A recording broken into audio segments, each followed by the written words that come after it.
capsule vidéo présente le protocole applicatif SMTP utilisé pour transférer le courrier électronique, que ce soit entre le MUA et le MTA ou entre MTA.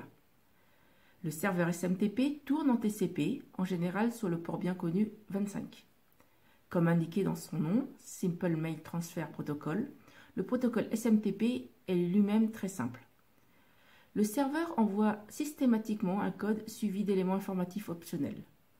Lorsque le client se connecte au serveur avec le code 220 s'annonce et précise s'il supporte le protocole SMTP étendu, ESMTP ou pas. Suivant que le client désire utiliser ou pas le protocole SMTP étendu ou non, il s'annonce avec Hello, H-E-L-O, ou Hello, E-H-L-O, et son adresse. Une fois ces présentations faites, le serveur, s'il est OK, répondra 220. Le client annonce ensuite l'adresse email de l'expéditeur par le mot-clé mail from . Si l'adresse est bien formée et que le serveur est OK avec ce type d'adresse, il lui répondra 250, sinon 504. Le client annonce ensuite l'adresse email du destinataire par le mot-clé rcpt2 .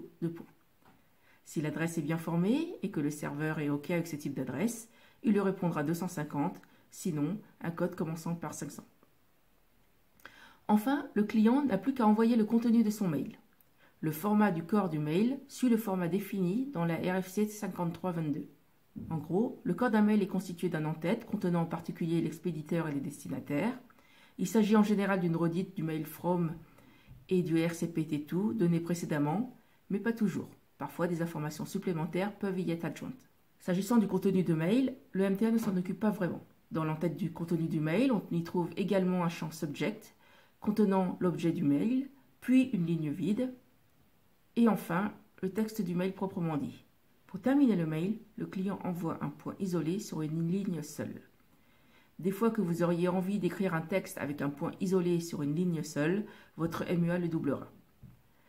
Le serveur de mail recomposera ensuite le mail à l'aide de toutes ces informations, l'expéditeur, le destinataire, le contenu du mail contenant un en-tête et son texte.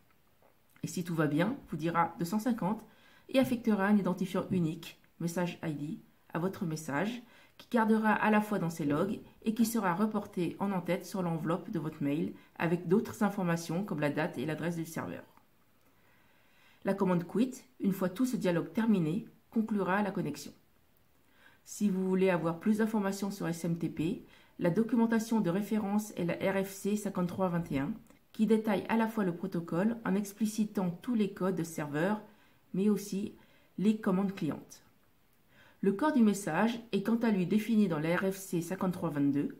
Ce corps du message est constitué d'un en-tête séparé du texte par une ligne vide.